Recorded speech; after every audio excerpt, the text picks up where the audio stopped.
Back in December, I was in the market for some open back reference cans for mixing, and then I reviewed the 109 Pro. Then I bought the 109 Pro, which is probably the polar opposite of a reference headphone, but it was also probably one of the best decisions that I've ever made in this hobby. Now, 6 months later, really closer to 8, I'm an apostle of the 109. I'm going to spend some time in this review going over the basics, but if you want, you can watch my original 109 review for a longer version of that. For a solid chunk of this video, though, I'm going to spend a good amount of time going over finer details that I've grown to notice with my time with the 109. Some of my particular preferences, and honestly, just some very specific minutiae that might not always be included in reviews. Today, I'm talking more as an enthusiastic owner than a reviewer, really. But let's jump into some of those basics before we get into everything else. So the 109 Pro, like most things Meze, has a really thoroughly stylish design all throughout, and that starts with the box. I'm usually not really the box nerd type of guy, but I held on to this one. Now, in the box, you get this elegant hard leather carrying case, the 109 itself, and two cables, a 3-meter unbalanced and a 1.5 meter unbalanced. Okay, so these cables are literally the only criticism that I think I have overall for everything considered with the 109. They're just extremely basic, thin, generic, kind of surprising to see in such an otherwise suave and sophisticated package. And Meze probably knows this because in the product pictures they show the 109 paired with the much sexier braided Meze cables. So nice try, Meze. But speaking of suave, let's take a look at the 109 itself. I don't think it's an exaggeration to say that these are simply the best built headphones under $1,000. Not just a high quality build, but just incredibly beautiful, unique, musical looking. Like, these things are museum worthy. The cans are made of black walnut wood, while the bracket is made of this malleable aluminum. And I have a few notes here as an owner on the bracket specifically. So it's a really key component to making the 109 the comfortable headphone that it is. It provides a pretty light clamp force, and then coupled with the velour ear pads, the auto-adjusting suspension headband, just chef's kiss, really. Also, doubling down on the ingenuity of their design here, you can completely deconstruct the 109 if you wanted to, whether to clean it or replace a part that might break over the years and then reassemble it. This gives the 109 an incredible lifespan, which is nothing to sneeze at when considering its value. Another cool part about the bracket is you can carefully make some adjustments to its clamp and shape by lightly pressing it in or pulling it apart. Antonio Meze probably would not approve of this, but it can be done. Just be careful if you choose to do this.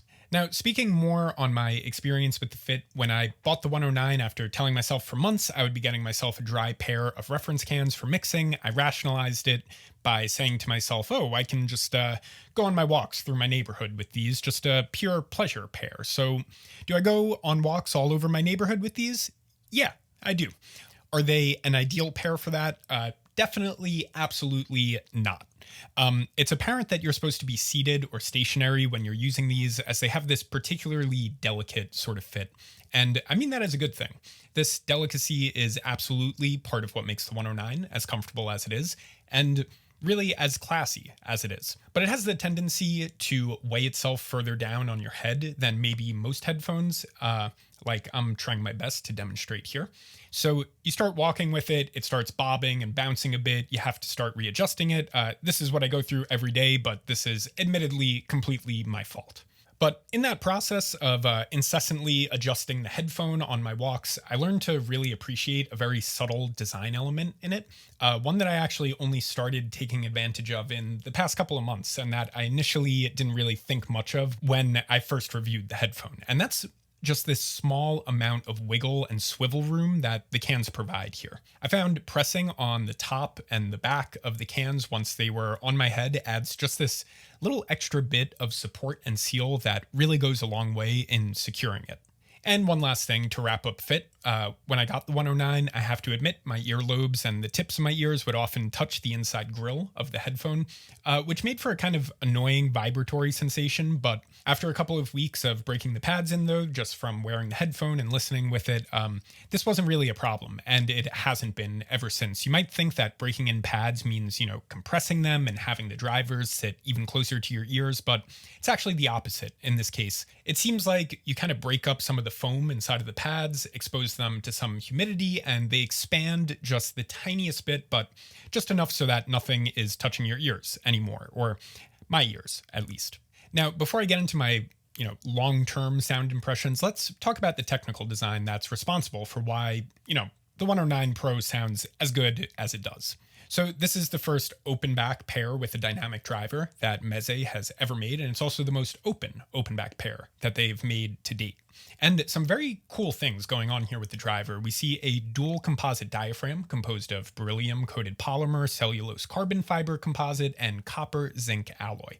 I also think a really big highlight of the design is the ring-shaped stabilizer that provides extra damping on top of the, aforementioned rigid and lightweight materials that went into the diaphragm, like beryllium and carbon fiber. And I remember that one of my first impressions with the 109 when I first started listening to it way back when was, in fact, that it was a very fast-sounding headphone, a quality that I think more people would notice on planars a lot more than dynamics. So the 109 has a really standout decay performance, especially for a dynamic driver. And I guess I'll use that as a segue to get into some of my sound impressions with the 109 and how they changed over the past many months with it. So in the first month or two with the headphone, I primarily thought of it as simply a very bright headphone with bold mid-treble and a whole lot of extension in the high treble.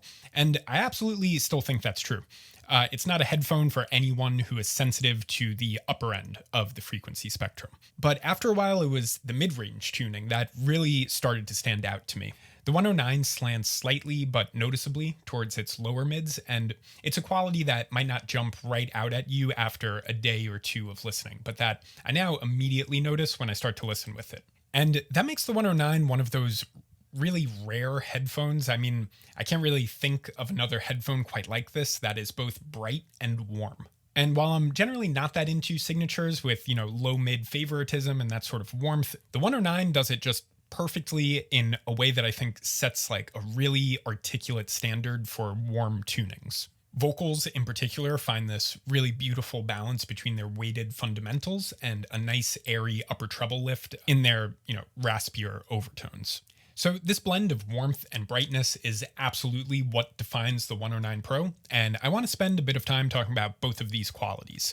So on the trebly character of the headphone, I find that this makes the 109 Pro a highly, highly dynamic headphone. And I mean volume dynamics here, not like dynamic driver. It's a bit light on frequencies under, like 100 hertz or so. So the difference between the deep mid-bass and sub-bass amplitudes and the treble amplitudes is pretty drastic. For example, I've done a lot of listening to the album Halo by Juana Molina on the 109, and this album has some pretty unique dynamics in that it's very loud, but it gets most of its amplitudes from its subs and its mid-bass, so you can semi-safely, blast it without pain.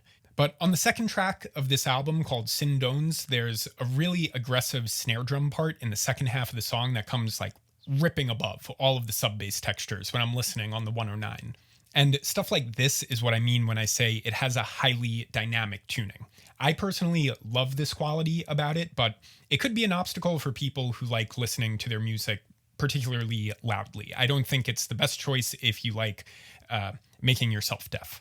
And now for the warmer character of the headphone that has become more and more apparent to me the longer that I've had it. So when I put the 109 on my head with no music playing at this point, I've become very aware of the kind of natural resonance produced in, the chamber of the cans themselves. Like an example of what I'm talking about here is when you put your ear to a seashell and, you hear that sound. It's kind of like the shell's resonance. And after all of these months of listening with it, I can detect this kind of cupped resonant quality influencing the timbre and the lower mids and the upper bass. And I just think that's awesome that there's this physical acoustic quality to the chamber that over time you start to pick up on more and more, and you start to hear it and how it just affects the overall sound of the headphone. And now just to briefly go over the low end, what you've probably heard already about the 109 is more or less true. The 109 Pro is not the headphone for bass heads. It gets most of its power from its mid-bass and high bass rather than its subs. So yeah, the bass is quiet, but the timbre itself is really, really smooth, distinct, and clean. On the rare occasions that the 109 does rumble, you feel it through the velour ear pads, which, conduct those vibrations really, really well, and gives you some of that, tactile low-end satisfaction. And to wrap things up with Soundstage, so the 109 has a little bit of a small stage actually, but still finds room to push out like past your head. In my original review, I said the depth was the most prominent feature of the stage, but I hear things a little differently now. I think the 109 finds its largest spatial character with certain specific parts that are panned, let's say, 45 degrees to the left or to the right. It's like if you were in a room, the 109 really likes positioning parts in the far corners across the room from you. What I'm really just simply saying here is that I find that partial pans actually produce the greatest sense of distance. Hard pans, however, I do find have the propensity to kind of go over your shoulder. I would describe the shape of this soundstage as 270 degrees. But I think that the real forte of the 109 in this department is its imaging, specifically more so than its soundstage, which is probably why in my initial review I noted its depth, because despite the small stage, there's just enough room to squeeze in some really, really intricate and accurate and just expressive layers. And the 109 is using every last inch of that space that it permits itself to do just that. So to conclude this, I want to talk about value and refer to this comment that has kept me up at night complaining about how manufacturers keep jacking up prices for no reason. They give you less, blah, blah, blah. I mean, okay, yes, as an overall market trend, this is definitely true. But a headphone like the 109 is actually actively fighting this trend, I think. What I mean by this is that Meze could have marketed this for $1,200 and it still would have been a hit. Instead, it's $800, and they're giving you everything you would want from a $2,000 headphone. A beautiful build, extreme comfort, long lifespan, and most importantly, just an incredibly colorful sound that's powered by a really high-effort technical design. So with all that said, the 109 Pro is probably, or definitely the best investment that I've ever made in this hobby, and I can't emphasize my recommendation strongly enough here. Get 10% off a wide array of brands and items from Audio 46 by using promo code Chris10 at checkout. Code is not applicable to all brands and items, but if you're having issues applying the code, shoot an email to support@audio46.com and they should be able to help you out. If you want to see more reviews and videos like this, feel free to hit the subscribe button down below. Anyway, this is Chris with Major Hi-Fi, and I'll see you guys next time.